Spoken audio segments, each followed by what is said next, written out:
నేను మీ ప్రణీతని మాట్లాడుతున్నాను. సో, ఈరోజు వ్లాగ్ ఏంటి అంటే మ్యాథ్స్‌లో ఒక పర్టిక్యులర్ టాపిక్ కోఆర్డినేట్ జామెట్రీ మీద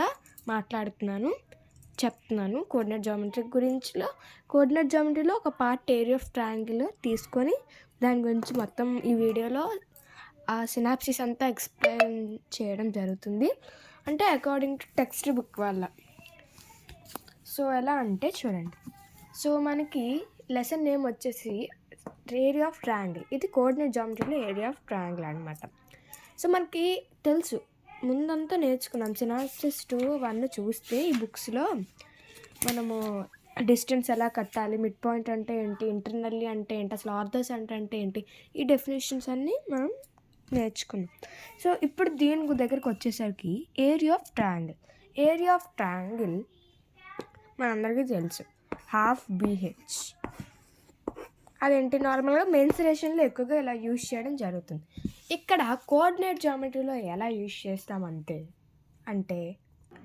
ఎప్పుడైనా మనకి తెలుసు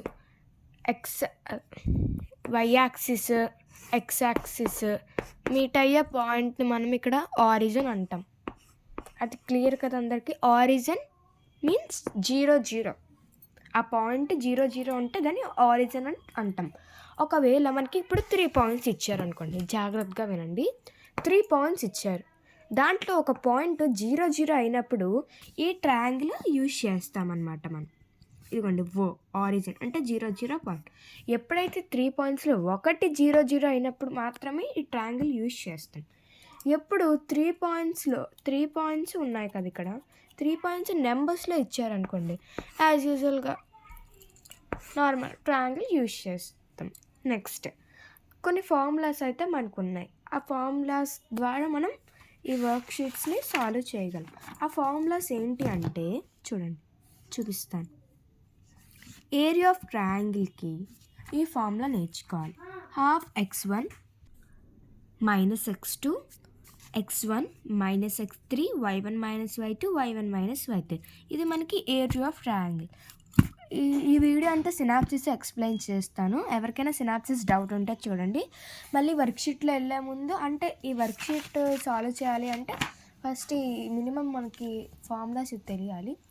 అందుకనే ఏరియా ఆఫ్ ట్రయాంగిల్కి ఇది ఫార్ములా. ఇప్పుడు 3 పాయింట్స్, ఇప్పుడు ఇలా 3 పాయింట్స్ ఇచ్చి మీకు ఏరియా ఆఫ్ ట్రయాంగిల్ ఫైండ్ చేయండి అంటే ఈ ఫార్ములా మనం యూజ్ చేయాలి. నెక్స్ట్, ఒకవేళ ఇఫ్ 1 వెర్టెక్స్ ఇస్ 0, దీంట్లో ఒక 1 వెర్టెక్స్ 0 అయితే అప్పుడు రిమైనింగ్ 2 పాయింట్స్ తాలూకా వెర్టిసెస్ అడిగినప్పుడు మనం ఏంటి, half x1 y2 minus x2 y1 square units, ఈ ఫార్ములా అయితే మనం యూజ్ చేస్తాం. నెక్స్ట్, ఏరియా ఆఫ్ క్వాడ్రిలేటర్కి మనం ఈ ఫార్ములా అయితే యూజ్ చేస్తాం.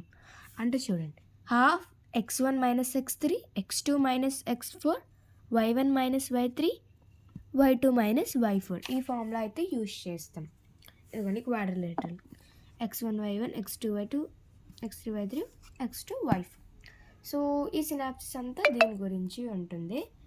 సో ఒకవేళ మీకు ఏంటి ఇంకా దీని గురించి బేసిక్స్ కావాలి అంటే కామెంట్ సెక్షన్లో నాకు కామెంట్ చేయండి. నెక్స్ట్ వీడియోలో మనమైతే వర్క్ షీట్స్ని సాల్వ్ చేయబోతున్నాం. ఫస్ట్ అంటే వర్క్ షీట్కి వెళ్ళే ముందు ఎలాంటి ఫార్ములాస్ ఉంటాయి అనేది ఈ సినాప్సిస్. సో ఈ వీడియో కానీ మీకు నచ్చినట్టయితే like, share, subscribe to my channel. Bye guys.